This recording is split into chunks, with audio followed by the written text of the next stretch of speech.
So my trek to SVSU was a little untraditional. I went to Eastern Michigan to play football and had the honor and the joy of meeting my wife there of now 25 years. And created a lot of great relationships at Eastern, enjoyed my athletic career, created some very lasting memories. But unfortunately, I was struggling internally with myself. I really needed to find myself. So I was in a place where mentally I needed a change, and I wasn't sure what that was. And so I took a step back and I decided to move home with my parents. And I wanted to go to a school where I didn't have a lot of friends. I wanted to create some new friends and sort of a new beginning in a sense to find myself. And so Saginaw Valley came into the picture. I went to Saginaw Valley to focus on criminal justice, and the reason for that is that I wanted to go to law school, and that was really my mother's dream. Although I was intrigued by law, and I thought, well, if the law school thing didn't work, possibly the FBI. So I felt like I had options, and so I stayed down the path of criminal justice with that intent in mind. When my criminal justice quest at Saginaw Valley, I came in touch with Don Bashon. And probably one of the most influential people in my life at that stage. Don really gave me a lot of confidence to believe in myself academically.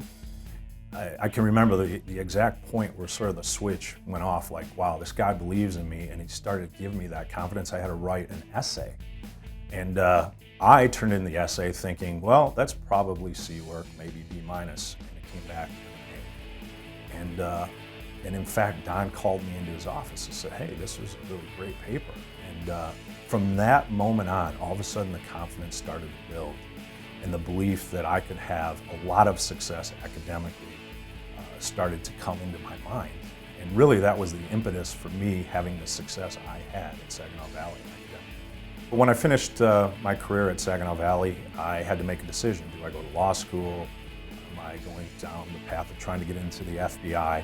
Actually went and took the LSAT and was considering Detroit College of Law, Cooley, Wayne State. So there were a few that were on the radar, but I still wasn't sure that that's what I wanted to do. And I consulted with Don, and he gave me some tips just in terms of, here's some of the things to consider, because he was in law enforcement. So he gave me some perspective on that side of the fence. And I also went and talked to some people that I knew that were attorneys. And so I tried to get as many inputs as possible to make the best decision possible. And what I decided at the end of the day is that, you know what, I didn't want to go to school for another 3 to 4 years, that I wanted to get into a career where I could create my own success very quickly. And so what that led me down the path of was, at the time, my sister-in-law, because I recently just got married right when I graduated from SVSU, and she cut Dan Gilbert's hair. And she said, look, go talk to this guy. He just recently opened a mortgage company. So I went and talked to Dan Gilbert, learned a little bit about the business, and I realized that the mortgage business was all about sales, and it was very competitive. For example, they'd put the top salesperson on the board every day, and they'd rank salespeople from top to bottom. And that competitive nature really intrigued me. And I saw that there was an opportunity to create my own success very quickly. Unlike if you went to General Motors or Ford, where you'd have to put in your time, whether it's 5 years, 10 years, and you gradually move up the chain, I didn't want that.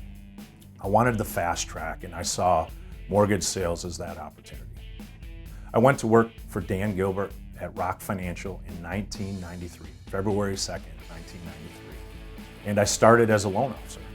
So I started at the bottom selling loans, 100% commissions. And I remember at the time, my wife was like, wow, do we really want to do this, 100% commission? I'm like, you know what? Don't worry, we can get this done. So I started in sales, moved up very quickly.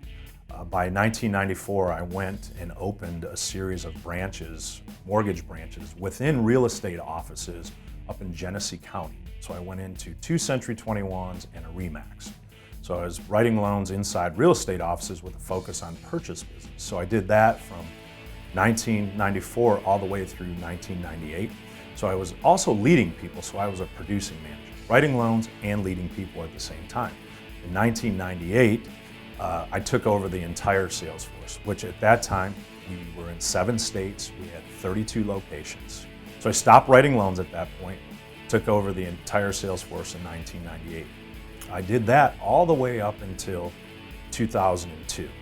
And in 2002, I became president of Rock Financial Quicken Loans. Now, in between there, we had sold Rock Financial to Intuit, the makers of Quicken Software and TurboTax, and then we also bought the company back in that time frame.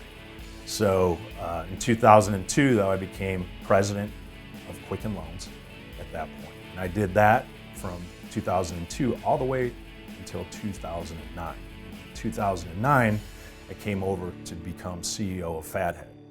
Now, in between 2005 and when I eventually came to Fathead, we purchased Fathead. And I also was an investor in Fathead initially. And we also purchased the Cleveland Cavaliers, which I was also able to become a minority owner of that as well too. So I had investments in those particular businesses, and then when the opportunity came to run Fathead, I felt like I'd accomplished everything I could on the mortgage side. We went through the mortgage crisis. We came through with flying colors. I'm proud to say that Quicken Loans is now the #2 lender in the country, and I feel like it was a major part of positioning that. And then I felt like it's time for a new challenge, and I came over to Fathead. At the time, was struggling a bit, and I saw that as a great opportunity, and I've done that to date.